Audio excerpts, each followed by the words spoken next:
Seperti biasa, mari kita lanjutkan alur cerita spoiler episode selanjutnya. Sebelumnya, tepat ketika tangan Qingyan akan menghantam kepala Xiao Yan, teriakan dingin Ziyan yang berisi tekanan membuat tubuhnya langsung kaku dan bergetar. Tekanan semacam ini berasal dari jiwa dan garis keturunannya. Bahkan dia buru-buru mundur secara eksplosif. Sementara sosok Qingyan menarik mundur, sebuah pilar ungu keemasan tiba-tiba keluar dari kuali besar. Ini menembus ruang kosong dan menabrak tubuh Qingyan. Boom! Cahaya ungu keemasan meledak di tubuh Qingyan. Tenggorokannya terasa manis saat dia mengeluarkan seteguk darah segar. Tubuhnya juga terbang mundur dengan cara yang menyedihkan. Ketika Qingyan dikirim terbang, Siasa dan para ahli lainnya, yang bertempur dengan kelompok Heiqing mengalami perubahan drastis. Mereka buru-buru mengangkat kepala mereka ke arah kuali besar. Keturunan bangsawan sejati telah bangkit. Mata Heiqing melihat pada kuali besar saat dia bergumam dengan gembira. Sementara itu, api yang sangat membakar di dalam kuali perlahan-lahan padam dan sosok Ziyan perlahan muncul. Saat ini, Ziyan tidak lagi memiliki penampilan seorang gadis kecil. Sebaliknya, dia telah berubah menjadi wanita dewasa. Sepasang sayap ungu emas setinggi 30 meter dengan lembut mengepak di punggungnya. Sayap Poniks surgawi, tubuh naga kuno. Kegembiraan di wajah Heiqing semakin kental ketika dia melihat sepasang sayap ini. Dia tiba-tiba berlutut di langit. Suara hormatnya mengandung pengabdian yang berasal dari hatinya. Salam yang mulia, Kaisar Naga. Setelah Heiqing berbicara, para ahli dari Pulau Naga Timur juga segera berlutut dan memberi salam. Namun karena Siasa, Qingyan, dan para ahli lainnya bukan dari Pulau Naga Timur, mereka tidak bertindak seperti Heiqing. Meskipun mereka telah merasakan tekanan yang berasal dari garis keturunan. Siasa, Qingyan, kalian semua sangat berani. Kalian bahkan tidak berlutut setelah melihat Kaisar Naga. Heiqing mendongakkan kepalanya dan tiba-tiba berteriak marah. Qingyan dan Siasa tertawa kering ketika mendengar teriakan sengit Heiqing. Kami telah melihat Kaisar Naga, tetapi kami semua adalah bawahan dari Raja Naga. Kami akan datang dan bertemu dengan Kaisar Naga di masa depan ketika kami punya waktu. Keduanya tidak lagi berani untuk bertahan lebih lama. Tubuh mereka dengan cepat menarik mundur.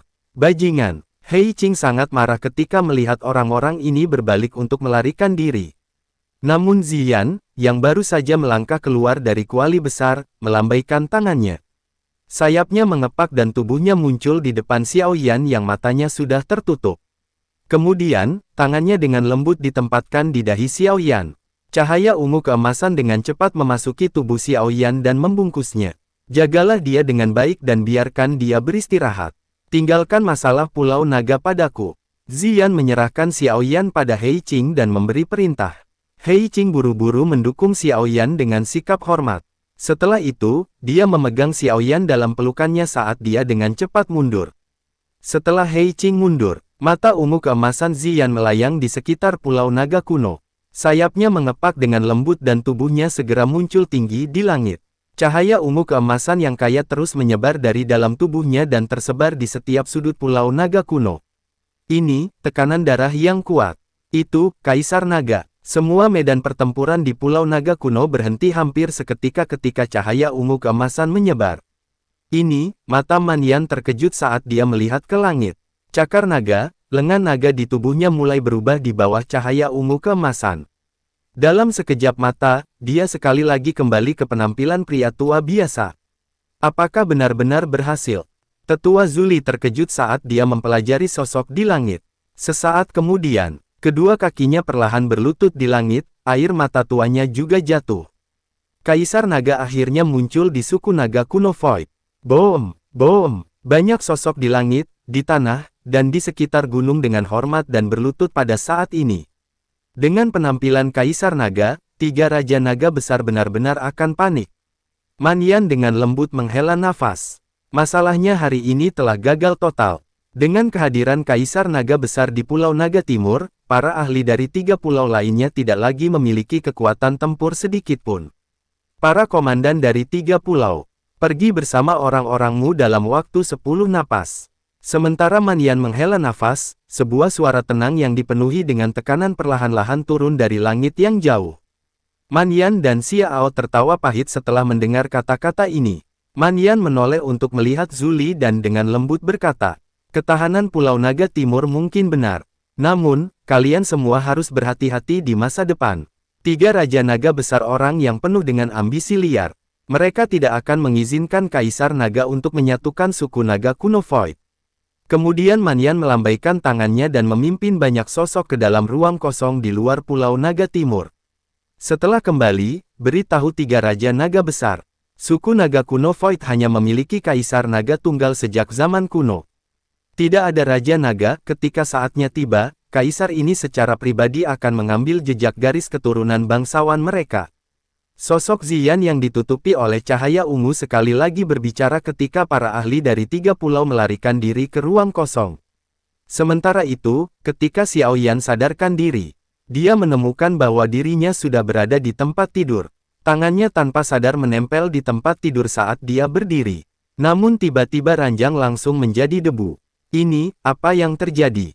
Xiao Yan merajut alisnya. Dia mengangkat lengan bajunya, hanya untuk menemukan bahwa ada warna ungu keemasan samar-samar yang terlihat di bawah kulitnya, itu tampak seperti logam.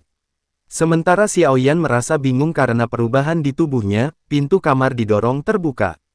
2 sosok dengan cepat berjalan masuk. Teman kecil Xiao Yan, kamu akhirnya bangun.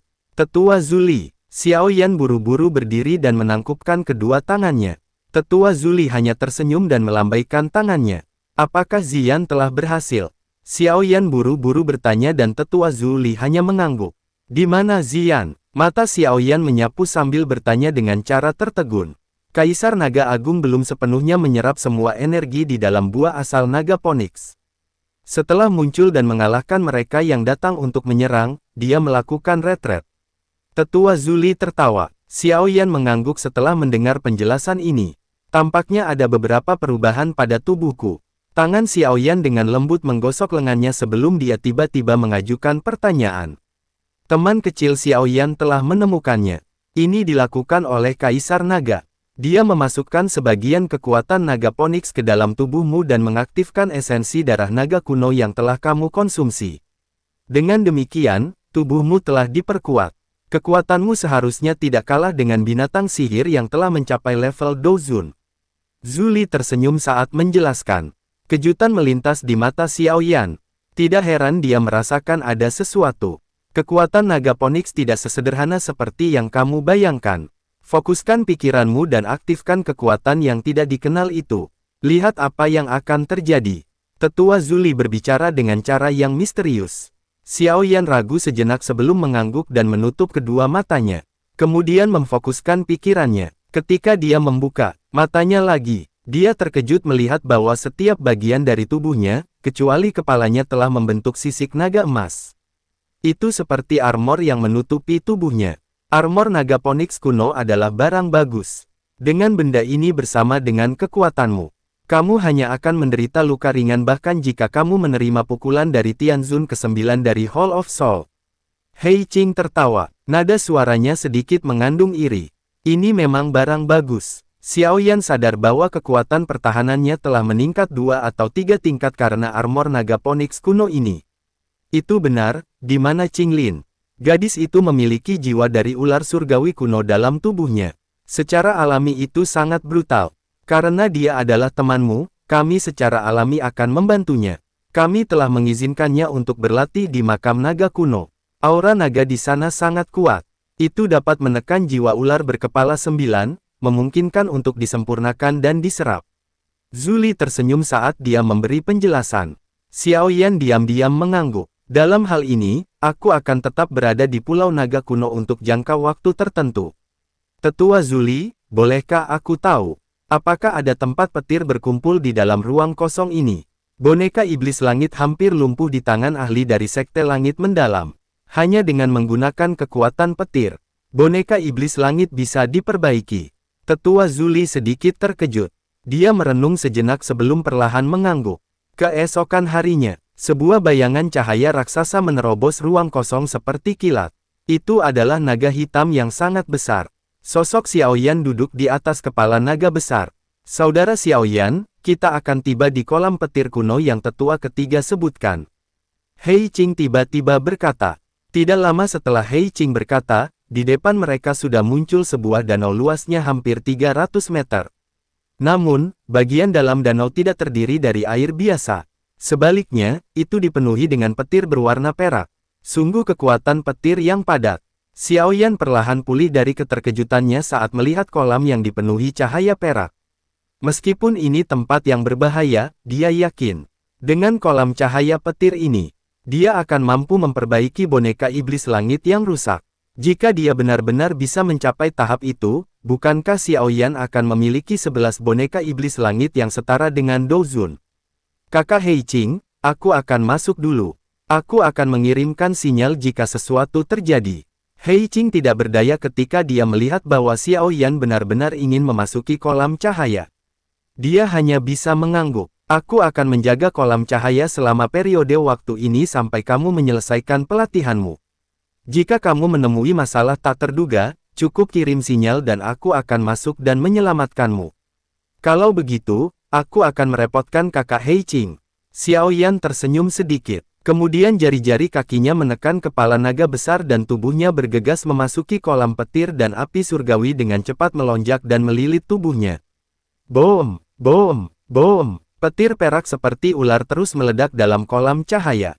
Namun di bawah perlindungan api surgawi, itu tidak berpengaruh pada Xiao Yan. Setelah masuk lebih dalam hampir 100 meter ke bawah, Xiao Yan akhirnya berhenti, mulai duduk bersila dan menenangkan pikirannya. Melambaikan tangannya, boneka iblis langit yang telah dipukuli oleh tetua dari Sekte Langit Mendalam perlahan muncul. Dia perlahan mendorong boneka ke depannya. Tempat itu adalah salah satu tempat kekuatan petir yang dikumpulkan secara khusus. Boom, boom, boom. Banyak aliran petir menyambar boneka dari segala arah. Di bawah sambaran petir yang terus-menerus, tubuh emas gelap boneka iblis langit benar-benar mulai menjadi cerah. Beberapa penyoknya secara bertahap menonjol sekali lagi. Menurut kecepatan ini, boneka iblis langit mungkin bisa benar-benar sembuh dalam waktu setengah bulan. Aku ingin tahu apakah 10 boneka iblis bumi yang kumiliki dapat sepenuhnya diperkuat menjadi boneka iblis langit. Xiao Yan tersenyum saat menyaksikan boneka iblis langit yang diperbaiki. Dia ragu sesaat sebelum tiba-tiba menjentikkan jarinya. Dan 10 boneka iblis bumi muncul di sampingnya sebelum perlahan duduk melingkarinya. Setengah bulan berlalu dalam sekejap mata. Selama periode ini, Xiao Yan tidak terlalu peduli dengan boneka. Setelah menyerap energi liar dan kekerasan yang terkandung dalam kolam cahaya, dia bahkan samar-samar bisa menyentuh penghalang Douzun bintang 5. Menambahkan 5 tetes esensi darah naga kuno. Dia samar-samar merasa seolah-olah akan melakukan terobosan. Ini adalah, Xiao Yan mengerutkan kening saat melihat kulit emas gelap di dada boneka iblis langit muncul sebuah retakan.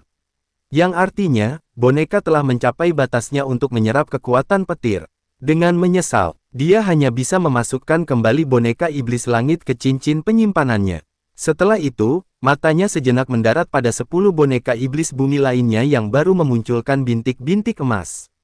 Setelah bintik-bintik emas menutupi seluruh boneka iblis bumi, barulah mereka akan dipromosikan menjadi boneka iblis langit. Hari demi hari berlalu di dalam kolam petir. Xiao Yan duduk seperti biksu tua yang bermeditasi tanpa bergerak. Barulah pada hari ke-10 dia membuka matanya. Petir melesat keluar dengan dahsyat bagaikan seekor naga raksasa saat Xiao Yan menghembuskan nafas. Douzun bintang 5 ya. Xiao Yan perlahan merasakan aura tubuhnya. Kemudian tatapannya melirik 10 boneka di sampingnya. Tubuh 10 boneka iblis bumi saat ini telah berubah menjadi warna kuning keemasan. Mereka telah berhasil maju menjadi boneka iblis langit. Hal-hal baik datang berpasangan. Hari ini benar-benar hari yang baik. Xiao Yan tanpa sadar tertawa terbahak-bahak. Dia segera berdiri dan meregangkan tubuhnya. Namun, dia baru saja akan memeriksa 10 boneka iblis langit saat jantungnya tiba-tiba berdebar kencang. Mengangkat kepalanya, matanya melihat ke bagian terdalam dari kolam petir. Fluktuasi energi yang sangat kuat dipancarkan dari tempat itu. Detik berikutnya, badai tak terlihat melesat dari sana. Petir yang menakutkan langsung musnah dimanapun angin ini lewat. Sungguh angin yang menakutkan. Rambut di sekujur tubuh Xiao Yan tiba-tiba berdiri tegak ketika dia merasakan angin tak terlihat ini. Sementara kulit di kepala Xiao Yan mati rasa, terlihat sosok yang sangat menyedihkan melarikan diri dari area tempat angin bertiup kencang. 10 petir hitam pekat yang sangat besar mengikuti di belakangnya seperti naga hitam. Melihat 10 petir hitam pekat, Xiao Yan buru-buru mengembalikan 10 boneka iblis langit dengan kecepatan seperti kilat, berbalik, dan melarikan diri tanpa ragu-ragu.